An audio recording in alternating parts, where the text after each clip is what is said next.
Current affair तो current affair लिखती नहीं है अलग से, थोड़ा बहुत लिख लिया कीजिएगा, उससे ध्यान रहेगा। कुछ कुछ तो सारा याद नहीं रहता है ना।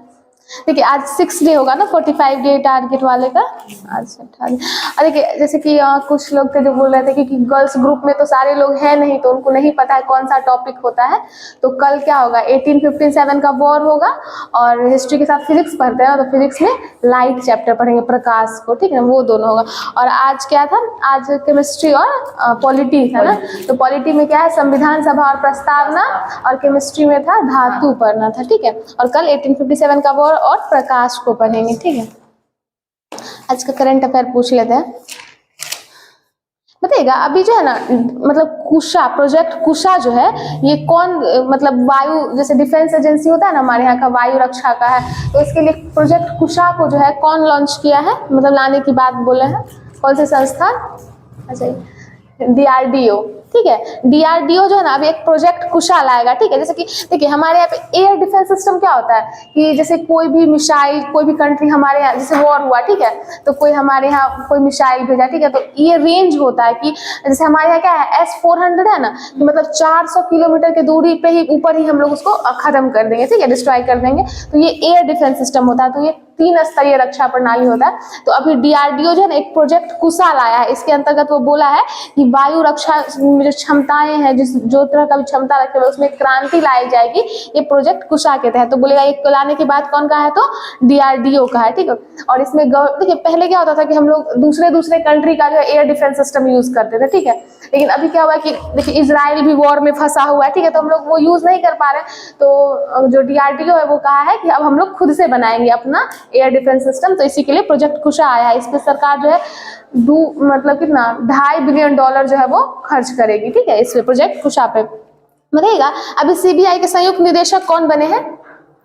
प्रवीण, देखिए प्रवीण मधुकर पवार, ठीक है, तो ये संयुक्त निदेशक बने, लेकिन निदेशक भी जो है ना इसके प्रवीण सूद हैं, ठीक है, कुछ दिन पहले इनके, ये दोनों में कंफ्यूज मत होइएगा, दोनों का नाम प्रवीण ही है। तो निदेशक जो है वो प्रवीण सूद है, और संयुक्त निदेशक अभी बनाए गए हैं प्रवीण मधुकर पवार। पर प्रवीण पवार याद रखिएगा, क्योंकि मधुकर मतलब महाराष्ट्र वगैरह में होता है ना कि अपने पापा के नाम को लगाया जाता है, ठीक है, तो ये प्रवीण मधुकर पवार ये संयुक्त निदेशक है, और प्रवीण सूद जो है वो निदेशक है, ठीक है। बताइएगा CBI की स्थापना कब हुई थी? 1965 में, ठीक है, 1965 में इसकी स्थापना हुई थी, और हेडक्वार्टर न्यू दिल्ली में है, ठीक। बताइएगा अभी जो है ना केंद्रीय, कौन से केंद्रीय मंत्री हैं जो ग्लोबल बायो इंडिया 2023 वेबसाइट को लॉन्च किए हैं? ग्लोबल बायो इंडिया 2023 ये वेबसाइट जो है वो लॉन्च किए हैं डॉक्टर हर्षवर्धन, ठीक है। बताइएगा अभी इनके पास कौन सा मंत्रालय है? विज्ञान और प्रौद्योगिकी मंत्रालय, ठीक है, विज्ञान और प्रौद्योगिकी मंत्रालय डॉक्टर हर्षवर्धन के पास है। ये अभी ग्लोबल बायो इंडिया 2023 वेबसाइट को लॉन्च किए, और ये कहाँ पे होगा? ये जो ग्लोबल बायो इंडिया समिट है ये, हाँ, नई दिल्ली के प्रगति मैदान में, ठीक है, 4 से 6 दिसंबर को ये होगा। बताइएगा अभी संयुक्त राष्ट्र सलाहकार जो है विशेषज्ञ समिति, मतलब इसका सलाहकार विशेषज्ञ समिति है संयुक्त राष्ट्र का, इसमें दोबारा किनको चुना गया है? दोबारा से इनको चुना गया है सुरेंद्र कुमार अधाना को, ठीक है, सुरेंद्र कुमार अधाना को। देखिए इसमें 2 है, एक आपको कुछ दिन पहले थी ना, ये क्या नाम था, कुछ नाम था, क्या है, रुचिरा कंबोज, ठीक है, ये UNO में अस्थायी प्रतिनिधि है, ठीक है। 3 तरह का इसमें नाम आएगा। एक अरिंदम बागची, तो ये जिनेवा में UNO के प्रतिनिधि है, ठीक है, ये 2 याद रखिएगा। रुचिरा कंबोज, ठीक है, ये क्या है, UNO की अस्थायी प्रतिनिधि है, ठीक। और अगर पूछेगा अरिंदम बागची तो ये जिनेवा में UNO के प्रतिनिधि है, ठीक है। बताइएगा अभी भारतीय नौसेना सेलिंग चैंपियनशिप 2023 कहाँ हुआ है? भारतीय नौसेना सेलिंग चैंपियनशिप, ये जो है मुंबई में हुआ है, ठीक है। ये जो ना सबसे बड़ी नौकायान रेगाटा प्रतियोगिता माना जा रहा है। इसमें जितने भी अभी नौसेना में जो भी है अध्यक्ष है या जो भी है सभी लोग इसमें भाग लेते हैं, ठीक है। नौसेना सेलिंग चैंपियनशिप ये मुंबई में हुआ है। बताइएगा अभी एक राज्य सरकार है, वहाँ की पुलिस ये सबसे पहले की है कि जितने भी आतंक होते हैं, आतंकवादी का मुकदमा चल रहा होता है कुछ भी, तो उन लोगों को अगर रिहा कर दिया जाता है तो उन पे ना एक GPS ट्रैकर लगाया जाएगा। तो ये कौन सा राज्य की, कहाँ की पुलिस? जम्मू कश्मीर की पुलिस। ये भारत में अगर पूछा जाएगा तो ये पहली बार है राज्य में, हाँ, जम्मू कश्मीर ये क्या है कि वो GPS ट्रैकर लगा दिया, ठीक है। इससे क्या होगा ना कि जेल में जो इतना सारा कैदी बढ़ते जा रहा है उससे भी क्या आप रिहा कर दीजिए, GPS ट्रैकर लगा के आप उसको देख रहे हैं। और इससे ये भी होगा कि देखिए अब एक इंसान होता है ना, फितरत होता है, ठीक है, वो कितना भी आपको पता है कि मेरे पे नजर रखा जा रहा है, लेकिन आप उस तरह के हैं तो हरकत करिएगा ही, ठीक है। तो इससे पता भी चलेगा कि वो कहाँ जा रहा है, नहीं जा रहा है, इस तरह का है। और अगर पूछा जाएगा कि सबसे पहले कौन सा देश किया था, तो ब्रिटेन किया था, ठीक है। भारत में अभी ये जम्मू कश्मीर किया है, लेकिन जीपीएस ट्रैकर लगाने वाला ऐसे आतंकवादियों के पैर में ये सबसे पहले ब्रिटेन किया था, ठीक है। और ये जो है अभी नाम भी पूछ सकता है, उसे पूछेगा नहीं, लेकिन गुलाम मोहम्मद याद रखिएगा, इन्हीं के पैर में अभी ये लगाया गया है। बताइएगा अभी लीला ओमचेरी का निधन हो गया है, इनको कौन सा जो है नागरिक पुरस्कार दिया गया था, पद्म श्री दिया गया था 2008 में, ठीक है। ये लेखिका और संगीतज्ञ थी। अब देखिए पहला वैश्विक जो है हल्दी सम्मेलन कहाँ हुआ था, हल्दी सम्मेलन मुंबई में। पहला वैश्विक हल्दी सम्मेलन मुंबई में हुआ है, और अंतर्राष्ट्रीय शिक्षा शिखर सम्मेलन इस बार दुबई में हुआ है, ठीक है। याद रखिए अभी बहुत सारा सम्मेलन हुआ है, उसमें से कुछ याद रखिएगा जो भी पहला हो वैश्विक रूप से वो ज्यादा इंपॉर्टेंट है। जैसे कि पहला वैश्विक हल्दी सम्मेलन है तो ये मुंबई, तो कोई भी चीज अगर ग्लोबल मतलब बेसिस पे होता है ना और अपने कंट्री में हो रहा है तो वो ज्यादा इंपॉर्टेंट हो जाता है, ठीक है। विश्व स्तर पे हो रहा है और अपने ही देश में हो तो ज्यादा है। जैसे कि ये पहला वैश्विक हल्दी सम्मेलन था, ये वैश्विक यानी ग्लोबल स्तर पे था, लेकिन हुआ अपने यहाँ मुंबई में, ठीक है। और अंतर्राष्ट्रीय शिक्षा शिखर सम्मेलन ये दुबई में। बताइएगा डीआरडीओ जो है उनके अध्यक्ष कौन है, समीर क्या है कामत, ठीक है, समीर वी कामत है, ठीक है, डीआरडीओ के ये अध्यक्ष। और डीआरडीओ की स्थापना कब हुई थी, डीआरडीओ सीबीआई का 1958, ठीक है। डीआरडीओ 1958 में हुआ था न्यू दिल्ली में, और इसरो का 1969 में, ठीक है। सीबीआई का 1965, ठीक, सीबीआई 1965, डीआरडीओ 1958 और इसरो का 69 में। बताइएगा राष्ट्रीय कैंसर जागरूकता दिवस कब मनाया जाता है, वो तो विश्व कैंसर दिवस है 4 फरवरी को, लेकिन पूछेगा राष्ट्रीय कैंसर जागरूकता दिवस तो 7 नवंबर को, ठीक है, 7 नवंबर को मनाया जाता है। और ये किनकी जयंती पे मनाया जाता है, मैडम क्यूरी की जयंती पे, ठीक है। ये बहुत जागरूक की थी लोगों को कैंसर को लेकर, इसलिए उनकी जयंती पे मनाया जाता है नवंबर को, ठीक है। राष्ट्रीय कैंसर जागरूकता दिवस 7 नवंबर, मैडम क्यूरी की जयंती मनाया जाता है, और विश्व कैंसर दिवस 4 फरवरी को। बताइएगा अभी जो प्रदूषित शहरों की सूची जारी हुई है भारत में, इसमें शीर्ष पे कौन है, न्यू दिल्ली है, ठीक है। वहां पे भी बहुत ज्यादा चला, सेकंड नंबर पे फरीदाबाद है, ठीक है। वहां पे इतना ज्यादा पॉल्यूशन हो गया ना कि एक लिमिटेशन 500, ठीक है, कि इसको बहुत ही पॉल्यूटेड माना था। कभी कभी दिल्ली वो भी क्रॉस कर जाता है, अभी 483 है, लेकिन कभी कभी वो 500 भी क्रॉस कर जाता है। मतलब जो आंकड़ा दिया उससे भी ज्यादा वहाँ पॉल्यूशन हो जाता है। हाँ बहुत सारे पॉल्यूशन बढ़ते जा रहा है न्यू दिल्ली में, और सेकंड नंबर पे फरीदाबाद है, ठीक है। बताइएगा अभी जो कॉलिंस डिक्शनरी है, हाँ उधर ये, लेकिन इसमें सेकंड नंबर पे ही है। अब बताइए कॉलिंस डिक्शनरी में वर्ड ऑफ द ईयर 2023 किसको घोषित किया है, कॉलिंस डिक्शनरी अभी बहुत, हाँ एआई को, देखिए आर्टिफिशियल इंटेलिजेंस अभी ये बहुत चर्चे में चल रहा है, ठीक है। तो एआई को कॉलिंस डिक्शनरी जो है वो एआई को जो है वर्ड ऑफ द ईयर 2023 किया, और 2022 में इसका कौन सा था, परमा क्राइसिस, ये भी याद रखिए, ठीक है। कॉलिंस डिक्शनरी का 2022 का जो वर्ड ऑफ द ईयर था वो परमा क्राइसिस था, और 2023 में ये एआई को किया है, ठीक है, एआई को किया है। बताइएगा अभी जो है ना एक नीलाम्बू कदीचा सिमहंगल नाम से जो है ना एक आत्मकथा, ये किनकी है, देखिए ऐसे तो आत्मकथा चर्चे में रहती है, लेकिन ये ज्यादा चर्चे में इसलिए क्योंकि ये इसको जो है ना मतलब क्या कहते हैं, इसके प्रकाशित होने के निर्णय को बदल दिया, कह रहे हैं कि अपनी आत्मकथा को प्रकाशित नहीं करेंगे। किनका है, एस सोमनाथ का, ठीक है, एस सोमनाथ का है। और ये इसलिए है क्योंकि देखिए जब चंद्रयान 2 जो फेल हो गया था, ठीक है ना, हाँ चंद्रयान 2 फेल हो गया था, तो के सिवान का एक वीडियो भी आया था रोते हुए वाला, तो के सिवान के टाइम पे चंद्रयान 2 फेल हुआ था। तो इस बुक में जो है ना ये उसका रीजन बताया है कि क्यों हो गया, या फिर जब इनकी जो नियुक्ति होने वाली थी तो उसमें भी काफी मतलब इशू बनाया गया नियुक्ति नहीं होने का, लेकिन लास्ट में नियुक्ति हुआ। तो अपनी आत्मकथा में ये सब चीज दिखे, इस वजह से इस पे काफी जो है मतलब बात विवाद हो गया, जिसकी वजह से ये अभी बोला है कि इसका जो है प्रकाशित ये नहीं करेंगे, एस सोमनाथ का।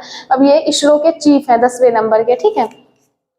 और इसी का अगर इंग्लिश पूछेगा तो इसका होगा Lions that drink the moon night, ठीक है। इसी का इंग्लिश अनुवाद है, इन्हीं के जो ये आत्मकथा है, हाँ नीलाम्बू कुदीचा सिमहंगल, इसका है Lions that drink the moon night, बताइएगा, हाँ Lions that drink the moon night, moon light है। बताइएगा INS सूरत का अनावरण कहाँ किया गया है, नाम से ही, जहाँ सूरत है सूरत में ही किया गया है, ठीक है।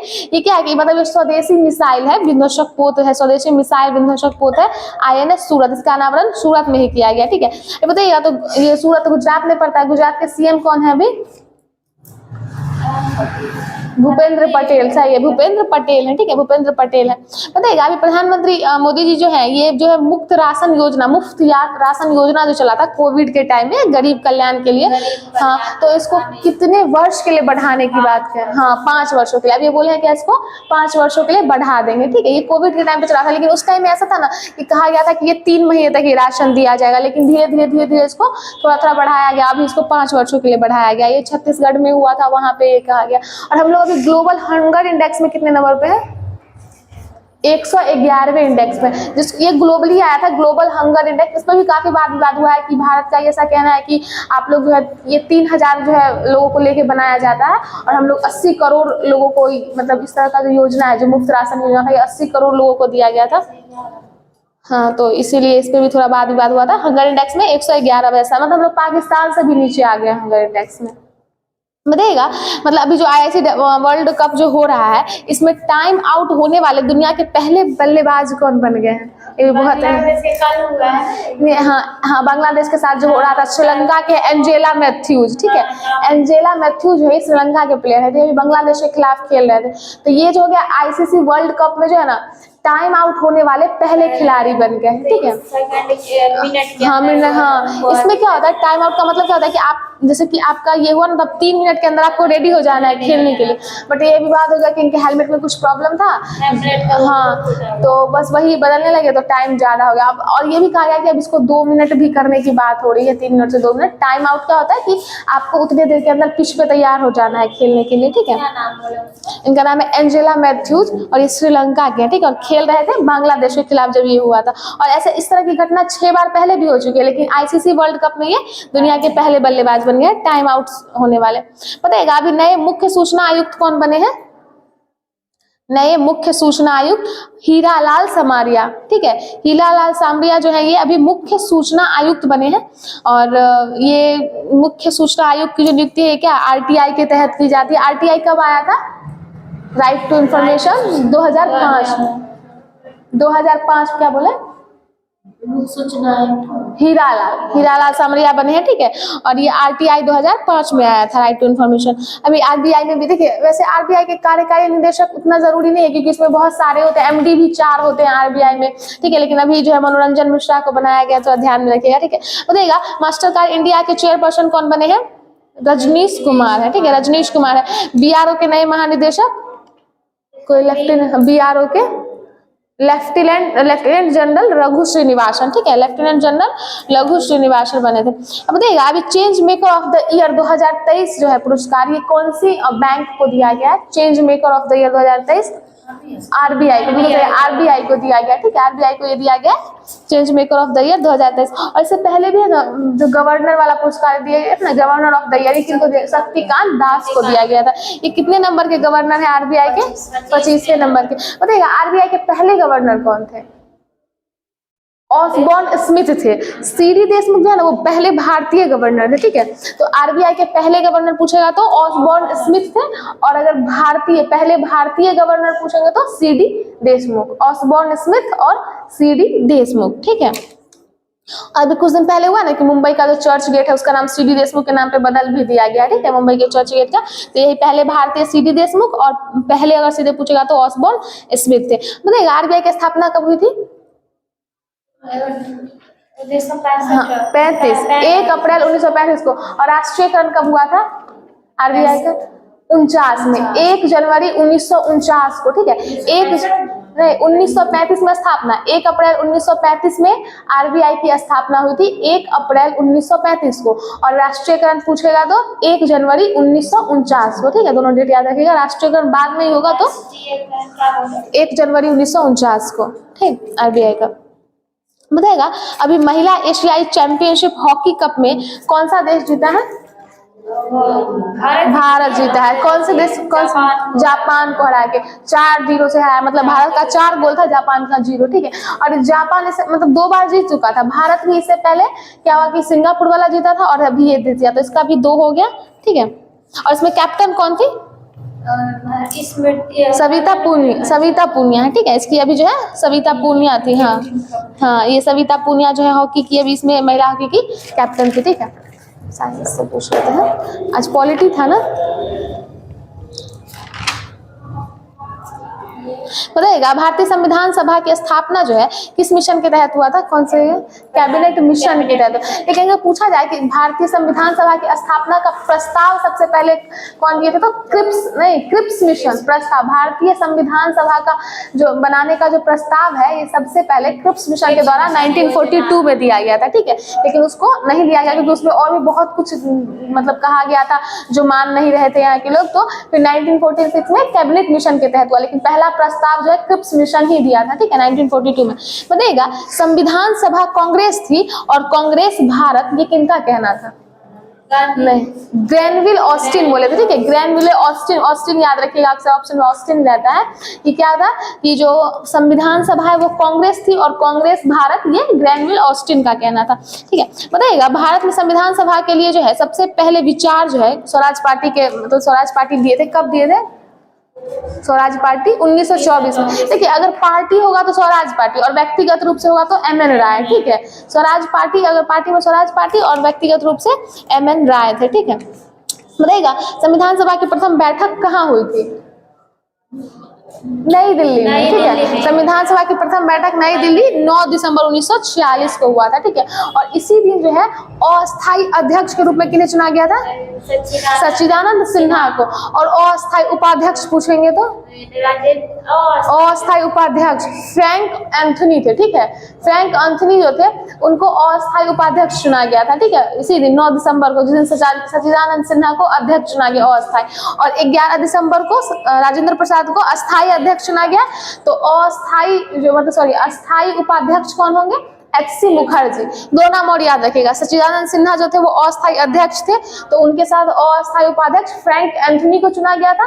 और राजेंद्र प्रसाद अस्थायी अध्यक्ष थे जो 11 दिसंबर को चुने गए, तो उनके साथ अस्थायी उपाध्यक्ष जो थे वो एच.सी. मुखर्जी थे, ठीक है, एच.सी. मुखर्जी थे। बताइएगा ऐसा कौन सा रियासत था जो प्रतिनिधि संविधान सभा, जहाँ के प्रतिनिधि जो थे वो संविधान सभा में सम्मिलित नहीं हुए थे, हैदराबाद, ठीक है। हैदराबाद रियासत के जो थे प्रतिनिधि संविधान सभा में सम्मिलित नहीं हुए थे। और कौन सा जिला जो है वो जनमत संग्रह में पाकिस्तान के पक्ष में मत दिया था 1947 अधिनियम के प्रवृत्त होने के पूर्व, सिलहट जिला, ठीक है, सिलहट जिला था, ठीक। बताइएगा कैबिनेट मिशन कब आया था, 1946 में, ठीक है, 1946 में आया था।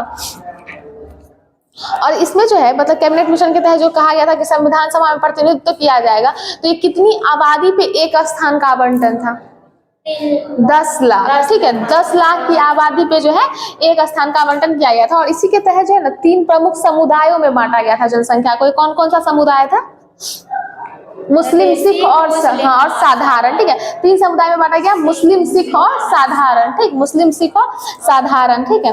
बताइएगा संविधान सभा में महिला सदस्यों की संख्या कितनी थी, महिला सदस्य 15, ठीक है, 15 से बोले थे, 15 थी महिला सदस्य की संख्या, 15 थी, ठीक है। और अनुसूचित जनजाति ये 33, ठीक है, अनुसूचित जनजातियों की संख्या 33 थी संविधान सभा में और महिला सदस्यों की संख्या 15 थी। बताइएगा अंतरिम मंत्रिमंडल जो था उसका गठन कब हुआ था, 2 सितंबर 1946 को, ठीक है।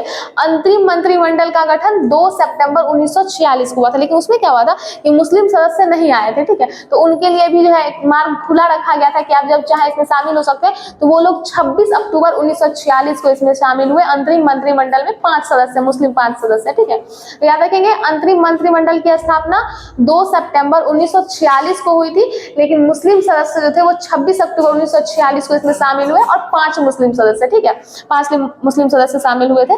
बताइएगा जो संविधान सभा जो था, संविधान सभा पे अंतिम रूप से कितने सदस्य उपस्थित थे लास्ट में, 284, इन्हीं का सिग्नेचर था, ठीक है, 284। और बताइएगा संविधान सभा जो है मतलब जो 26 नवंबर 1949 को हुआ था ना कि संविधान जो प्रस्तावना जो था संविधान बना, तो उसको क्या किया, अंगीकृत कर दिया गया था, भले पूर्णतः लागू नहीं हुआ लेकिन अंगीकृत कर दिया गया।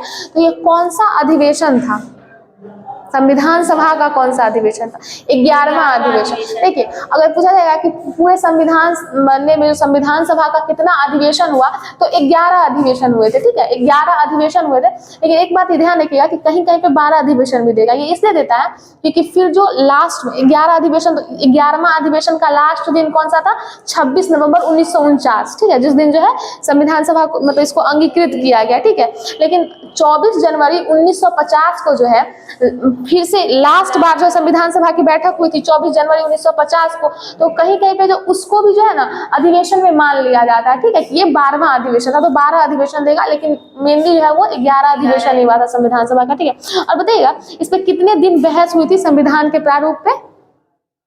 114 दिन। जैसे 11 अधिवेशन हुआ ना, तो टोटल मिला के 11 अधिवेशन में 165 दिन हो गए थे, ठीक है, जिसमें से 114 दिन जो है वो प्रारूप पे बहस हुआ था, संविधान के प्रारूप पे बहस हुआ था। तो याद रखेंगे 11वां अधिवेशन का अंतिम दिन जो था वो 26 नवंबर 1949 को संविधान सभा द्वारा जो संविधान को पारित कर दिया गया था।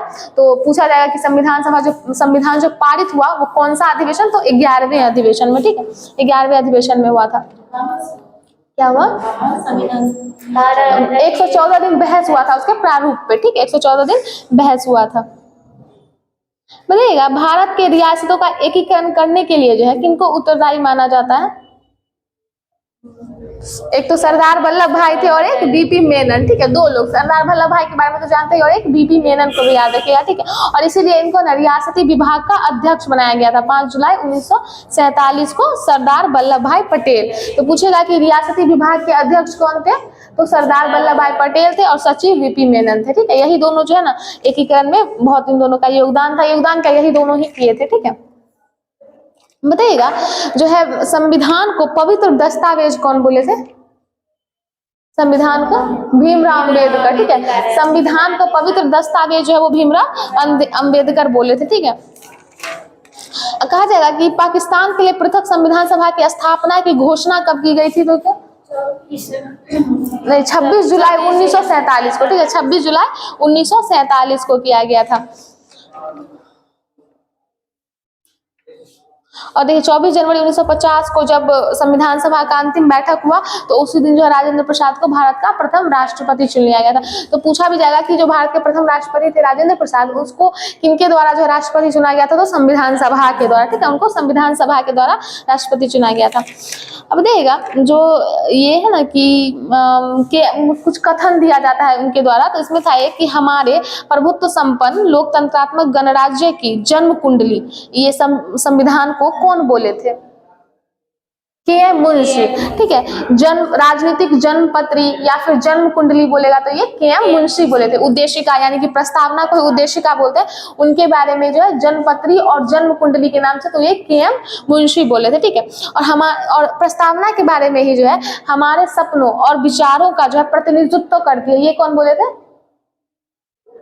ये अय्यर थे, ठीक है, अल्लादी कृष्ण स्वामी अय्यर, ठीक है, अल्लादी कृष्ण स्वामी अय्यर है। ये बोले थे कि हमारे सपनों और विचारों की जो है प्रतिनिधित्व करती है उद्देशिका, ये अल्लादी कृष्ण स्वामी अय्यर बोले थे, ठीक। और ये भी पूछेगा कि संविधान के विधिक निर्वाचन में कौन सहायक होता है? तो प्रस्तावना होती है, ठीक है। संविधान के विधिक निर्वाचन में प्रस्तावना जो होती है वो सहायक होती है, ठीक।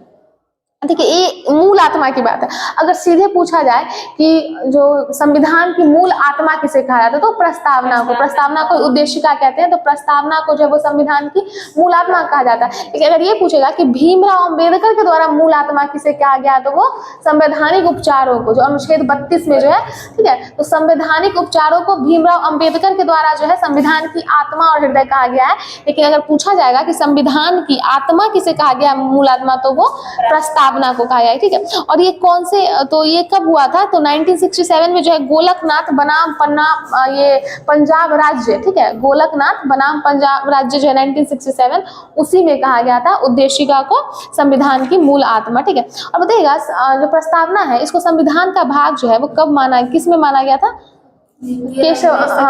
केशवानंद भारती वाले में, ठीक है, केरल राज्य 1973 वाले में, हाँ 1973 वाले में, ठीक है, 1973 वाले में इसको माना गया था। और इसी में जो है इसको कहेगा कि मूल ढांचा और प्रस्तावना संविधान, क्या बोलते हैं, मूल ढांचा का सिद्धांत, हाँ, तो ये भी केशवानंद भारती वाले में। बताइएगा संविधान की प्रस्तावना में कितने तरह का न्याय है? न्याय 3 तरह का न्याय, स्वतंत्रता 5 तरह का और समानता 2 तरह का, ठीक है। स्वतंत्रता और न्याय तो याद रखिए, न्याय में 3 वर्ड होता है, ठीक है, न्याय में 3 वर्ड है तो 3 अक्षर है तो 3 न्याय हो गया। स्वतंत्रता में 5 अक्षर होता है तो 5 तरह का स्वतंत्रता हो गया, और समानता 2 याद रखिए, ठीक है। लेकिन ये प्रस्तावना याद रखना बहुत जरूरी है, क्योंकि आपको ध्यान होना चाहिए कि कौन कौन सा न्याय है, तो सामाजिक, आर्थिक, राजनीतिक, ठीक है। तो प्रस्तावना, वैसे भी हम लोग भारत के नागरिक हैं तो इससे तो हम लोग को प्रस्तावना याद होना ही चाहिए, लेकिन फिर भी ये आप बताइएगा 14 और 42 जो है संविधान संशोधन जो हुआ था 1976 में, आज इतना लेट हो गया आपको, अच्छा कोई बात नहीं। तो उसमें जो है प्रस्तावना में क्या क्या जोड़ा गया था?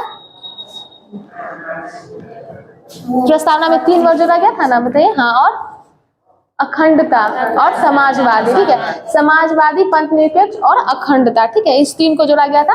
जो 42 अमेंडमेंट हुआ था कब? 1976, 1976 में हुआ था, ठीक है, उसमें जोड़ा गया था। अब देखिएगा, अगर ये पूछेगा कि भारत शब्द का प्रयोग जो है प्रस्तावना में कितनी बार किया गया, तो 2 बार किया गया। हम भारत के लोग भारत को, ठीक है, बस है ना, तो ये 2 बार। तो प्रस्तावना याद रखिएगा तो ध्यान रहेगा। जैसे 5 तरह का स्वतंत्रता, कौन कौन सा स्वतंत्रता है? नहीं, स्वतंत्रता विचार की, अभिव्यक्ति की, ठीक है, और विश्वास, धर्म और उपासना, ठीक है, विश्वास, धर्म और उपासना, विचार, अभिव्यक्ति, विश्वास, धर्म और उपासना, 5 तरह का स्वतंत्रता है। 2 प्रकार का समानता दिया गया, कौन कौन सा? प्रतिष्ठा और अवसर का, ठीक है, तो ये इस तरह से याद रखिएगा। बताइएगा, लिखित संविधान की अवधारणा जो है किस देश की देन है? फ्रांस की देन है, ठीक है, फ्रांस की देन है। और विश्व का सबसे बड़ा लिखित संविधान, लिखित सबसे बड़ा लिखित भारत का, सबसे बड़ा लिखित संविधान जो है वो, हाँ, भारत का, ठीक है, सबसे बड़ा लिखित संविधान भारत का है। और ये भारतीय राजनीतिक व्यवस्था में संविधान को ही सर्वोच्च माना जाता है, ठीक है। ठीक है, एक जो कथन है, उद्देशिका के बारे में एक कथन है कि संविधान अगर शरीर है, ठीक है, तो प्रस्तावना उसकी आत्मा, ठीक, और अगर संविधान अगर आधारशिला है तो प्रस्तावना उसकी उस पे खड़ी अट्टालिका। ये कौन कहे थे? नहीं, सुभाष कश्यप, ठीक है, सुभाष कश्यप, सुभाष चंद्र बोस, सुभाष कश्यप का ये कहना था कि संविधान अगर शरीर है तो प्रस्तावना उसकी आत्मा, या फिर संविधान अगर आधारशिला है तो प्रस्तावना उस पे खड़ी अट्टालिका है। ये सुभाष कश्यप कहे थे, ठीक है, उद्देशिका के बारे में। बताइएगा, राष्ट्रीय ध्वज को संविधान सभा द्वारा कब अपनाया गया था? 22 जुलाई 1947 को, 1947 को, ठीक है, 1947 को। और राष्ट्रगान को 24 जनवरी 1950, जिस दिन अंतिम बैठक हुई थी, ठीक है, जिस दिन अंतिम बैठक हुई थी संविधान सभा की, 24 जनवरी 1950 को, ठीक है, उसी दिन राष्ट्रगान को भी अपनाया गया था। बताइएगा, जो संविधान को जब 26 नवंबर 1949 को संविधान सभा द्वारा पारित किया गया था, उसमें कितने भाग और अनुच्छेद और अनुसूचियां थी? 22 भाग, 395 अनुच्छेद और अनुसूचियां 8, ठीक है, 8 अनुसूची थी। अब बताइएगा, कितने अनुच्छेद को उस दिन लागू किया गया था 26 नवंबर को? उसमें 15 अनुच्छेदों को, ठीक है, ये भी याद रखिएगा। 395 जो अनुच्छेद उसमें से 15 अनुच्छेद को जो है वो 26 नवंबर को ही लागू कर दिया गया था, ठीक है, और बाकी को 26 जनवरी 1950 को लागू किया गया था। बताइएगा, जो अंतरिम मंत्रिमंडल थे उसमें जो है खाद्य एवं कृषि मंत्री कौन थे? राजेंद्र प्रसाद, ठीक है। कुछ ऐसे नाम हैं जो स्वतंत्रता के बाद जो मंत्रिमंडल बना 1947 में, और जो स्वतंत्रता से पहले जो अंतरिम मंत्रिमंडल था, उस दोनों में सेम ही है। तो पहले उस नाम को याद रख लीजिए। जैसे कि राजेंद्र प्रसाद को देख लीजिए, वो पहले भी खाद्य एवं कृषि मंत्री थे और बाद में भी खाद्य एवं कृषि मंत्री थे, ठीक है। उसके बाद हो गए जगजीवन राम, ठीक है। तो जगजीवन राम जो थे वो पहले भी श्रम मंत्री थे और बाद में भी श्रम मंत्री थे। और भी कोई थे, मुझे याद नहीं आ रहा। शिक्षा में तो अलग ही हो गए थे। 2-3 ऐसे मंत्री जो पहले थे वही बाद में भी रहे थे। एक मिनट देख लेते हैं, इसको एक बार देख लीजिएगा, ठीक है, टिक आउट कर लीजिएगा, आपको मिलेगा उसमें सेम ही है। दोनों में जो पहले थे वही बाद में भी रहे थे, 2-3 ऐसे मंत्री थे। अब बताइएगा, जो बाद में है पहले अंतरिम मंत्रिमंडल जो थे उसमें गृह, सूचना तथा प्रसारण मंत्री कौन थे? सरदार वल्लभ भाई पटेल। और स्वतंत्रता के बाद सरदार वल्लभ भाई पटेल, ठीक है। राजेंद्र प्रसाद, सरदार वल्लभ भाई पटेल, जगजीवन राम, इन तीनों का मंत्रालय सेम ही रहा था, ठीक है, सेम ही रहा था। बताइएगा, प्रारूप समिति की स्थापना कब हुई थी, कब गठन किया गया था?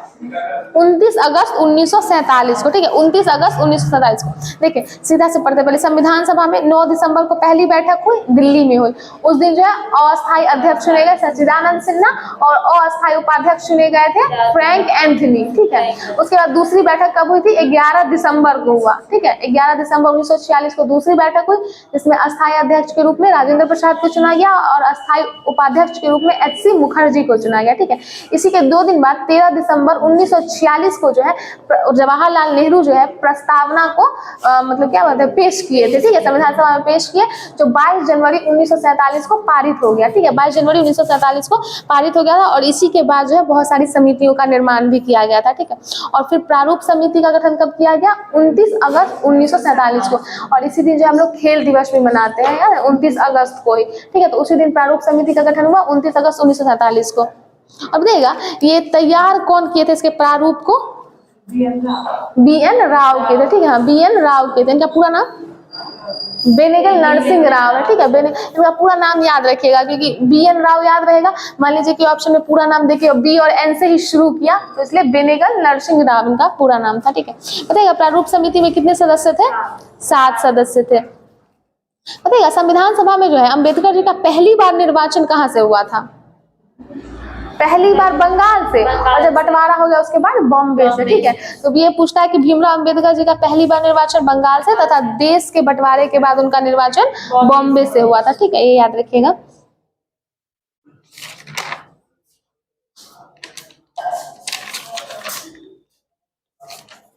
साइंस में क्या था? धातु।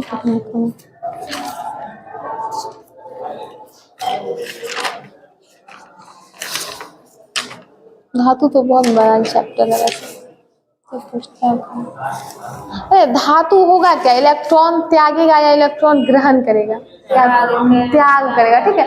जो भी जो है इलेक्ट्रॉन का त्याग करेगा, ठीक है, धन आयन प्रदान करेगा, ऐसे तत्व जो होते हैं वो धातु कहलाते हैं, ठीक है। और ये अच्छा देगा आघात वर्ग और तन्य जो होता है, ठीक है, ये क्या है? आघात वर्ग एक ऐसा गुण है, तन्य जो कहते हैं ना कि ये धातु जो होते हैं वो ज्यादा आघात वर्ग और तन्य होता है। तो ये आघात का मतलब क्या होता है? किसी चीज का आघात करना, यानी पीटना, यानी पीट के पतले चादर की तरह बना देना, तो ये आघात वर्ग होगा, ठीक है। और तन्य जो होता है वो खींचना, यानी तानते हैं किसी चीज को तो तार के रूप में। देखिए ये भी है कि सोना इतना सबसे ज्यादा आघात वर्ग और तन्य क्या होता है? सोना होता है। सोना इतना तन्य है कि उसके 1 ग्राम से हम लोग 2 किलोमीटर लंबा तार खींच सकते हैं, ठीक है। इतना ज्यादा उसको हम लोग खींच सकते हैं कि 1 ग्राम से 2 किलोमीटर लंबा तार बना सकते हैं सोना से, ठीक है। बताइएगा सबसे हल्की धातु कौन सी है? लिथियम है। और यही जो सबसे प्रबल अपचायक होती है, देखिए अपचायक और उपचायक दोनों ध्यान में रखिएगा, ठीक है। तो फ्लोरीन जो होता है वो सबसे प्रबल उपचायक है, ठीक है। और सबसे नेगेटिव एलिमेंट जो एटम में जो फ्लोरीन होता है, ठीक है, सबसे ज्यादा नेगेटिव भी होता है और वो सबसे प्रबल उपचायक होता है, ठीक है। और लिथियम जो है वो सबसे प्रबल अपचायक होता है, ठीक है, और सबसे हल्की धातु भी है। और सबसे भारी धातु ऑस्मियम, सबसे कठोर क्रोमियम, सबसे कठोर धातु क्रोमियम होगा, ठीक है। देखिएगा धातु जो होते हैं उनका गुण कैसा होगा? वो अम्लीय होंगे या क्षारीय होंगे? क्षारीय होंगे। धातु हमेशा क्षारीय होते हैं और धातु जो होते हैं वो अम्लीय होता है, ठीक है। लेकिन इसमें भी कुछ जो होता है उभयधर्मी होता है, जैसे क्रोमियम ऑक्साइड है, ठीक है। क्रोमियम ऑक्साइड जो है उभयधर्मी होता है। और कुछ एलिमेंट भी जैसे होंगे अब बाद में जैसे होंगे जो उभयधर्मी होंगे वो कौन से होंगे? एल्युमिनियम, जिंक और लेड, ठीक है। इसके ऑक्साइड जो होते हैं वो उभयधर्मी। उभयधर्मी का मतलब क्या हुआ? अम्लीय और क्षारीय दोनों रूप में पाए जाएंगे, ठीक है। ये याद रखिए 3 होते हैं, एल्युमिनियम, जिंक और लेड, पीबी जो है Al, Zn और Pb, ठीक। ये जो तीनों होते हैं उभयधर्मी होते हैं। और क्रोमियम ऑक्साइड की जो प्रकृति होती है वो अम्लीय होती है, लेकिन क्रोमियम ऑक्साइड होना क्या चाहिए था? क्षारीय होना चाहिए था, क्योंकि ये धातु है, ठीक है। बताइएगा जो भूपर्वतीय है पृथ्वी पे जो इस पे धातुओं का मुख्य स्रोत है, इसमें सबसे ज्यादा कौन सी धातु पाई जाती है? भूपर्वतीय पे एल्युमिनियम, सबसे ज्यादा एल्युमिनियम, उसके बाद लोहा, उसके बाद कैल्शियम। ऐसे याद रखिए एल्युमिनियम 7%, तो लोहा 4% और कैल्शियम 3%, 4-3 मिला के 7 होता है। तो ये तीनों एक लाइन से याद रखिएगा। सबसे ज्यादा एल्युमिनियम 7%, लोहा 3% और लोहा 4% और कैल्शियम 3%, ठीक है। ये भूपर्वतीय पे सबसे ज्यादा पाया जाता है।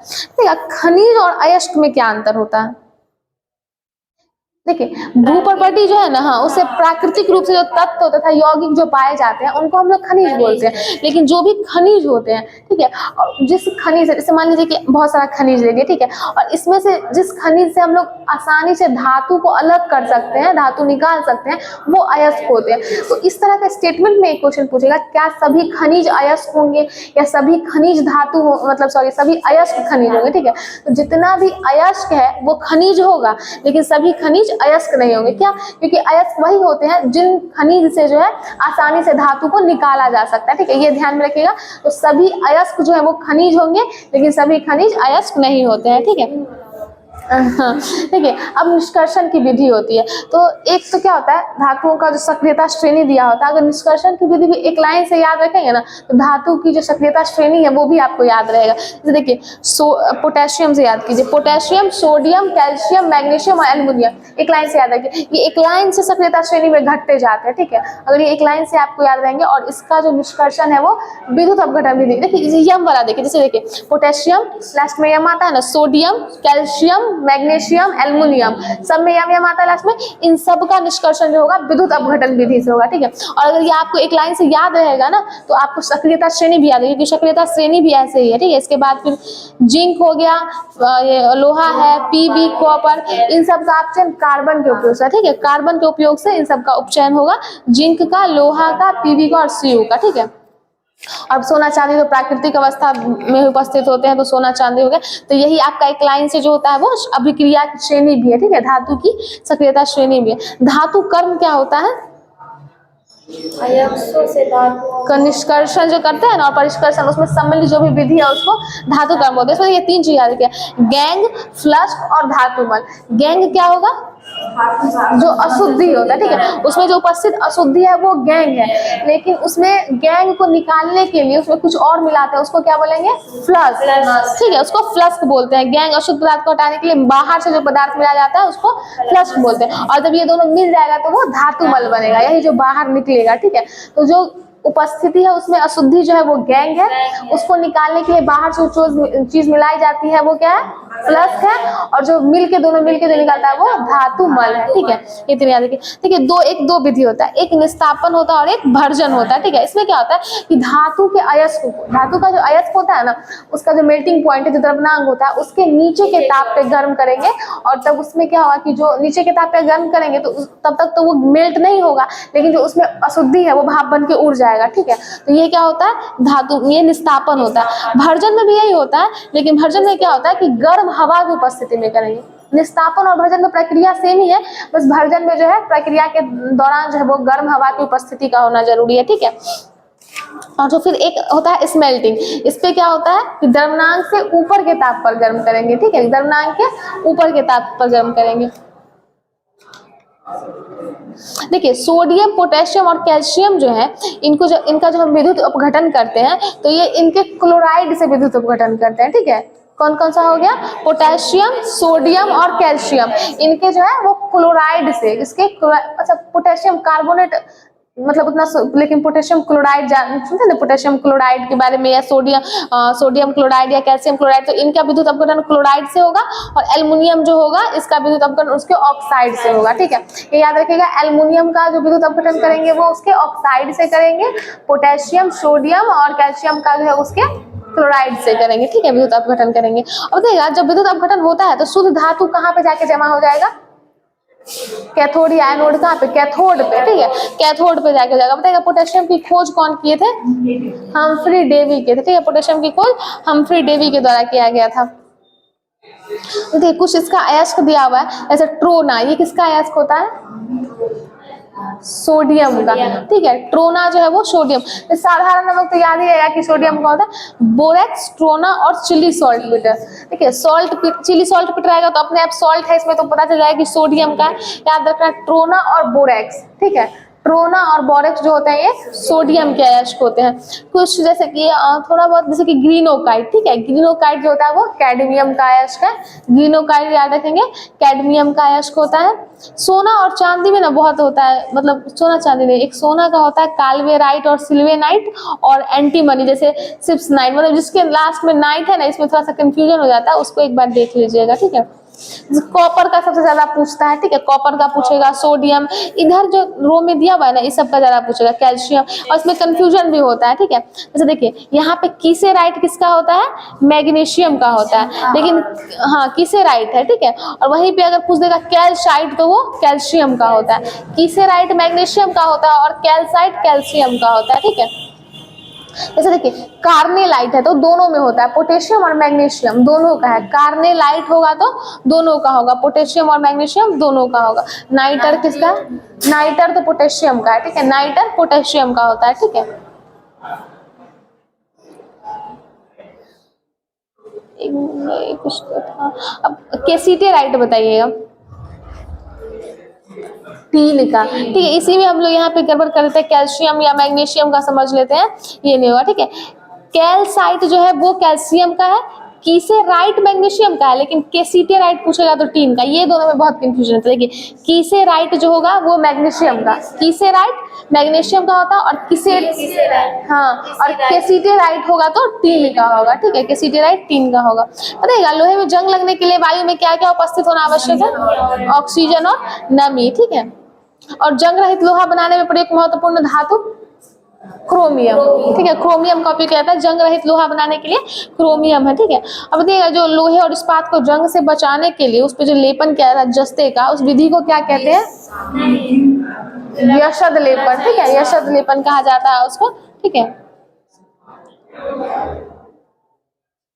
अरे देखिए तांबा जो है ना, वायु में जो उपस्थित कार्बन डाइऑक्साइड होती है उसके साथ जो अभिक्रिया कर लेता है, ठीक है। कॉपर जो होगा वो कार्बन डाइऑक्साइड के साथ अभिक्रिया कर लेगा, तो इस पे किस रंग की परत चढ़ जाएगी? हरे रंग की परत चढ़ जाएगी, ठीक है।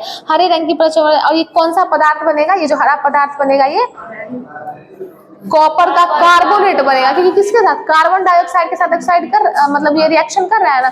कॉपर जो होगा वो वायु में उपस्थित कार्बन डाइऑक्साइड के साथ जब रिएक्शन करता है तो उस पर एक हरे रंग, पहले कॉपर क्या है? भूरे रंग का है, और उस पर हरे रंग की परत चढ़ जाएगी जो कॉपर कार्बोनेट होता है, ठीक है। ये कॉपर कार्बोनेट होता है। और तांबा का शत्रु किसे माना जाता है? गंधक को, ठीक है। तांबा का शत्रु जो है वो गंधक को माना जाता है। और शरीर में तांबा की सब मात्रा अगर अधिक होने लगेगी तो कौन सा रोग हो जाएगा? विल्सन, विल्सन नामक रोग होता है, ठीक है। विल्सन नामक, शरीर में अगर तांबा ज्यादा हो जाएगा तो विल्सन नामक रोग होता है। बताइएगा धातुओं का राजा किसे कहा जाता है? सोना को कहा जाता है, ठीक है। सोना को कहा जाता है। बताइएगा बेराइल जो है वो किस धातु का मुख्य अयस्क होता है?